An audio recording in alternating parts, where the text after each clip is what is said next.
Lo dijo en la primera hora. 8:43 en la mañana.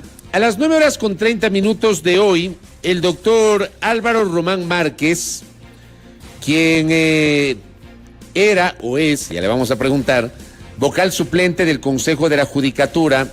El doctor Román era el suplente de María del Carmen Maldonado, presidenta del Consejo de la Judicatura, y se suponía que debía asumir la presidencia de la Judicatura tras la renuncia el pasado 2 de febrero de la doctora Maldonado. Doctor Román, por ese tema, va a presentar hoy una acción extraordinaria de protección ante la Corte Constitucional dentro de las acciones jurisdiccionales que inició ante lo que considera nuestro invitado la vulneración de sus derechos como suplente de la presidencia del Consejo de la Judicatura. Doctor Álvaro Román, bienvenido, buen día, ¿cómo está usted?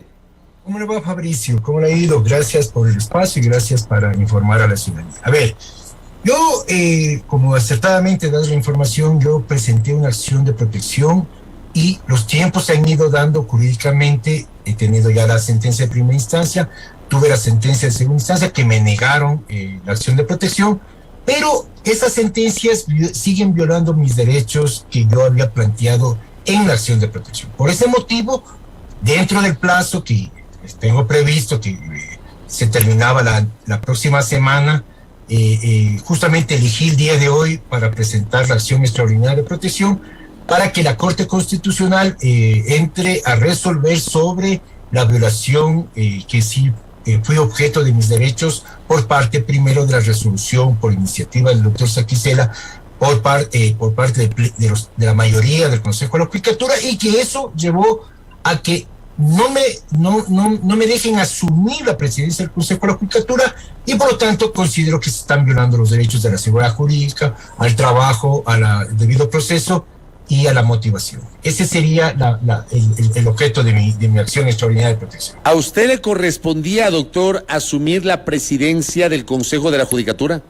Efectivamente, porque primero nacimos todos los que somos miembros, acuérdate del periodo de transición, estuvimos elegidos por el Consejo de Transición en una competencia extraordinaria y por lo tanto me eligieron vocal suplente de la doctora Maldonado. Y de acuerdo a las normas del 258 y 262 del Código Orgánico de la Función Judicial, ante la renuncia y ante el impedimento definitivo de la doctora María del Carmen Maldonado, la ley prevé que yo tenía que sucederle porque yo soy el vocal suplente de la doctora Maldonado. Entonces era obvio la situación jurídica, pero apareció otra interpretación y no me dejaron asumir el cargo. Ahora, entiendo que el argumento para no dejarle asumir el cargo es el origen suyo, porque si bien es cierto, usted era o es suplente de la presidenta en ese momento del Consejo de la Judicatura, si mal no recuerdo, cuando se desarrolló el proceso de integración del Consejo de la Judicatura, usted figuraba en la terna emitida por la Fiscalía para la designación de su delegado. Entonces el argumento, entiendo, incluso le escuché en su momento al presidente de la Corte Nacional de Justicia, al doctor Iván Saquicela, el argumento es que usted no representa a la Corte Nacional de Justicia y la Constitución señala que quien presidirá la Judicatura debe ser el delegado de la Corte Nacional de Justicia, doctor Román. El problema, Fabricio, es la confusión del doctor Saquicela. Él se olvida de que hay un dictamen interpretativo de la Corte Constitucional en la que la Corte se pronuncia y dice que, primero, el Consejo Transitorio tiene, todas las decisiones del Consejo Transitorio son de rango constitucional porque responden a una reforma constitucional producto de la consulta popular. Primero. Segundo, que el Consejo de Transición actuó en competencias extraordinarias. Tercero, que tenía que haber establecido un reglamento interno para la elección y designación y evaluación de las autoridades. En ese momento me designan y el dictamen dice no se pueden revisar las decisiones del Consejo Transitorio y por lo tanto tiene efectos materiales en cuanto siga durando la transición. Entonces, el doctor Saquicela en ese momento no hace esa interpretación o no toma en cuenta el dictamen interpretativo. Porque yo, al ser elegido por en competencias extraordinarias por el Consejo de Transición, yo ostento justamente la condición de suplente. Como siempre hemos mantenido, son 3 años que en ningún momento, tanto la doctora Paulina Aguirre, en ese momento presidenta de la Corte Nacional, y el doctor Saquicela, cuando asumió la presidencia de la Corte Nacional, jamás se pronunciaron sobre mi posible inhabilidad. Claro, ellos aducen de que yo, que no se había previsto, que no tienen... Entonces son argumentos que para mí no tienen ese sustento jurídico para oponerse, porque hay un dictamen que en este momento se está incumpliendo un precedente constitucional. Y justamente la Constitución, dentro de las competencias que tiene la Corte Constitucional, es conocer sobre el incumplimiento de los precedentes o de las sentencias que tiene la Corte Constitucional. Entonces, por ese motivo no es correcto la interpretación que hace el doctor Saquicela, y que fue producto para que el Consejo, la mayoría del Consejo de la Judicatura, desconozca que yo debía asumir la presidencia del Consejo. Ahora, Se olvidan del dictamen interpretativo. Ahora, le voy a añadir otro elemento. Resulta que, bueno, coincide hoy la presentación suya de la acción de protección hoy a las 9:30 en la Corte Constitucional, cuando ayer el presidente de la Corte Nacional de Justicia, el doctor Iván Saquicela Rodas, emite una dura carta al titular del Consejo de Participación Ciudadana y Control Social, doctor Hernán Ulloa Ordóñez, a través de la cual le dice: señor, el 22 de febrero le envié la terna de profesionales para elegir al nuevo presidente del Consejo de la Judicatura. Han pasado más de 83 días, dice el doctor Saquicela en la misiva, y el Consejo no ha resuelto. Y el doctor Saquicela, luego de rechazar la postura del Consejo de Participación Ciudadana y Control Social, anuncia el retiro de la terna porque cree que no hay condiciones jurídicas para aquello. Creo que es otro elemento sobre el cual me gustaría su comentario, doctor Román. A ver, primero, es coincidencial y circunstancial el hecho de mi presentación de la acción extraordinaria, porque yo, primero, no podía conversar ni con el presidente de la Corte Nacional ni con el presidente del Consejo de Participación Ciudadana. Es decir, yo he venido tramitando mi acción jurídica constitucional dentro de los plazos y dentro de la situación que como ciudadano planteo ante la justicia constitucional. Entonces, y como usted mismo lo dice, es circunstancial, es coincidente de que se produzca mi presentación de la acción extraordinaria. No estoy aprovechando de ninguna circunstancia. Esto quería dejar claro. Segundo, en cuanto a la situación de la misiva del doctor Iván Saquicela, que es del Pleno de la Corte Nacional, porque el doctor Saquicela solamente es el presidente, pero el Pleno es el que toma la decisión, me parece que sigue teniendo ese error, y por eso es que creo que cuando no intervienen o no toman en contexto el dictamen interpretativo de la Corte Constitucional, claro, tú vas a nace de una premisa falsa y vas a tener una conclusión falsa. Entonces yo no tomo el dictamen interpretativo y por lo tanto mi interpretación va a ir lo que afirma el doctor Saquicela, es decir, yo no soy parte de la terna y por lo tanto yo no tenía que ser el representante. Pero ahí viene el elemento. Si yo tomaría el dictamen interpretativo de la Corte, la interpretación es de otra manera, ¿no? Entonces, ahora que estén en conflicto los dos presidentes, porque el uno presentó y el otro no lo tramitó, pero acuérdese, Fabricio, que el doctor Hernán Ulloa le dice: yo tengo un precedente constitucional. Entonces, el elemento clave ahí es la interpretación del dictamen interpretativo.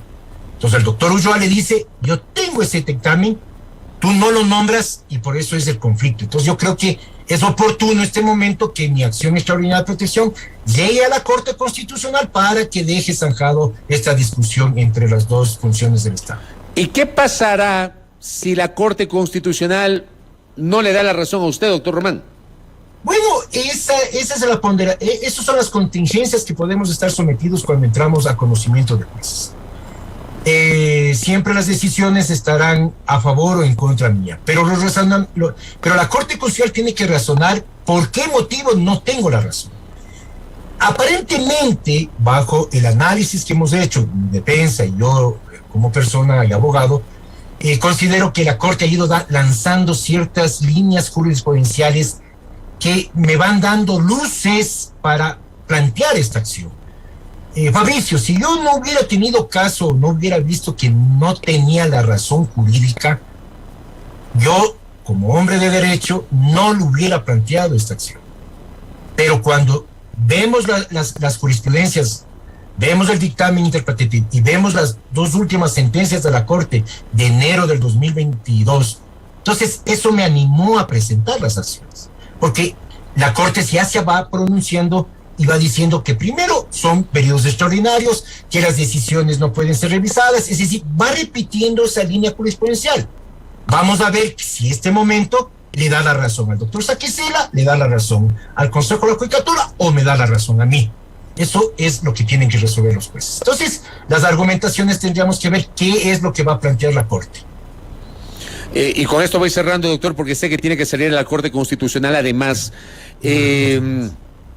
tenemos un presidente encargado del Consejo de la Judicatura, que es el doctor Fausto Murillo. Las actuaciones del doctor Murillo con este encargo son legales, constitucionales, doctor Román. Yo consideraría que no, porque el argumento que yo tengo es más fuerte y la legitimidad democrática del vocal Fausto Murillo no es adecuada.